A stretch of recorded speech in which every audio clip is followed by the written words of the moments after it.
The Twilight Zone. I'm sure you've heard about it at some point in your life, and if you haven't, then where have you been? In the outer limits? At the time of its debut, no one had ever seen a show depict science fiction and fantasy the way The Twilight Zone did, and the show proved to be so influential, shows like Star Trek to The X-Files would have been unthinkable if The Twilight Zone wasn't there from the start to show how appealing science fiction and fantasy could be.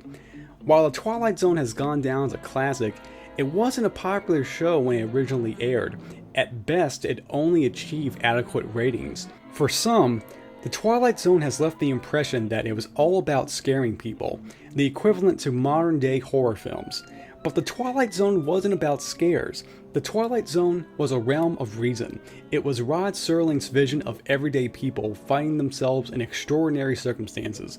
Maybe someone would get a second chance at life, or justice would be served to a criminal, or maybe you would have a story that seemed to have no purpose in it whatsoever.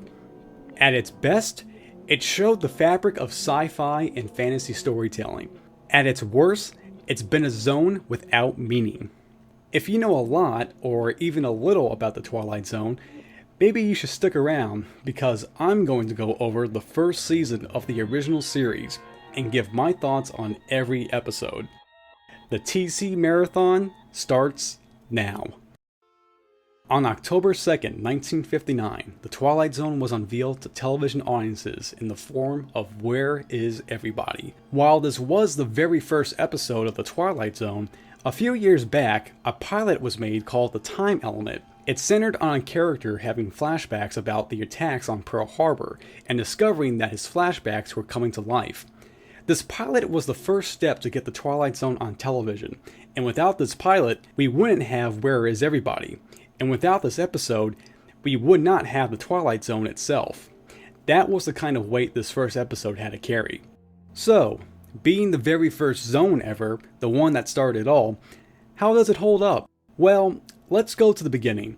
The story starts in an abrupt sort of way as we're introduced to Earl Holliman as a wandering stranger who has no idea who he is or where he is.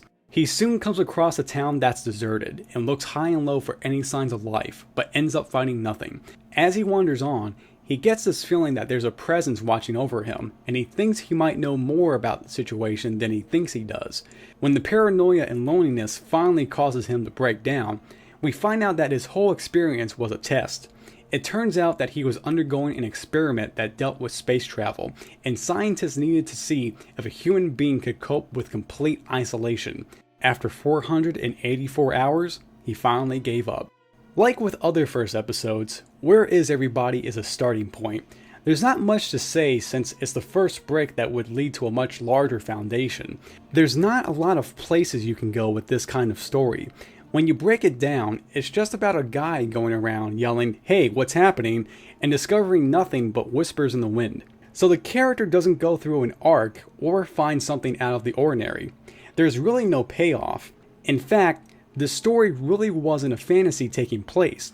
It was an illusion that had no effect on anyone but the main character. The old Wizard of Oz psych-out trick. Earl Holliman does a good job with his role. It's just too bad he didn't have enough material to work off of. If he did, it would have made the episode more enjoyable. And let us not forget about that Bernard Herrmann music.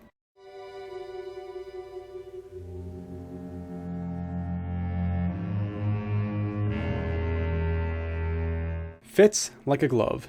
In the end, Where Is Everybody comes off more like an interesting outline for a story than a full-fledged suspenseful mystery.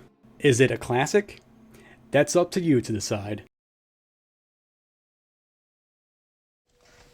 Up there in the vastness of space, in the void that is sky, up there is an enemy known as isolation. It sits there in the stars waiting with the patience of eons, forever waiting in the Twilight Zone.